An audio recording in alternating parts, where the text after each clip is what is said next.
The IEC is confident that the legislative amendments it is proposing will be concluded on time. It is scheduled to present a draft bill to the Portfolio Committee on Home Affairs in Parliament on a number of amendments on the Electoral Act ahead of the local government elections. The amendments include restricting candidate nominations to political parties that are already registered on the date in which an election is called, automatically deregistering unrepresented political parties that fail to notify the Chief Electoral Officer of their continued existence by the prescribed date.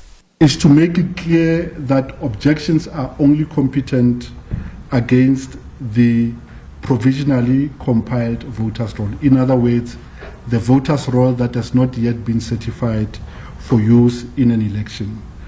This is necessary in order to facilitate certainty in preparations for any impending elections. The second one is to clothe the Commission with remedies that it could consider in deciding an objection to a provisionally compiled voters' roll.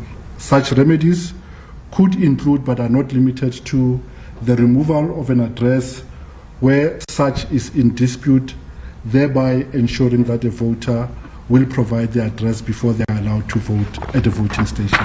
Consultations on the exact date of the elections are underway. The planning scenario of the elections date considered a number of factors, including the tertiary and matric examinations, as well as the weather. Asked if there were compelling reasons to prompt an election to be held before November, this was the Commission's response. Is it possible to hold an election earlier than November, say in October? It is notionally possible. But for that to happen, it means councillors in the 257 municipal councils across the country must adopt motions to dissolve themselves. So it is notionally possible,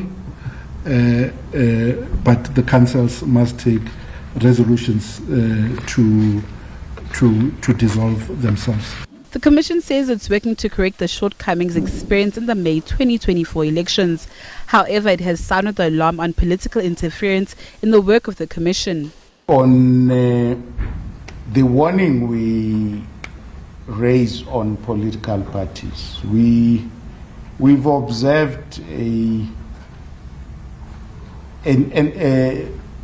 a number of incidents which we're not sure whether they are deliberate, planned or intentional to interfere with the work of the Commission, particularly our civic education activities. And in a recent by-election in the Northwest, one of those political parties even posted a video on social media platforms, and we're dealing with those elements of what we regard as improper conduct by political parties and political party leaders, and we are saying they must stop interfering with the work of the Commission. The Commission says 2.1 billion rand will be needed to administer the upcoming local polls. Meanwhile, the Commission welcomed the appointment of Mosotho Moepya as the chair of the Commission, Joyce Pitso as a full-time commissioner, whilst Judge Diapele is a part-time commissioner. Natasha Peer, SABC News, Johannesburg.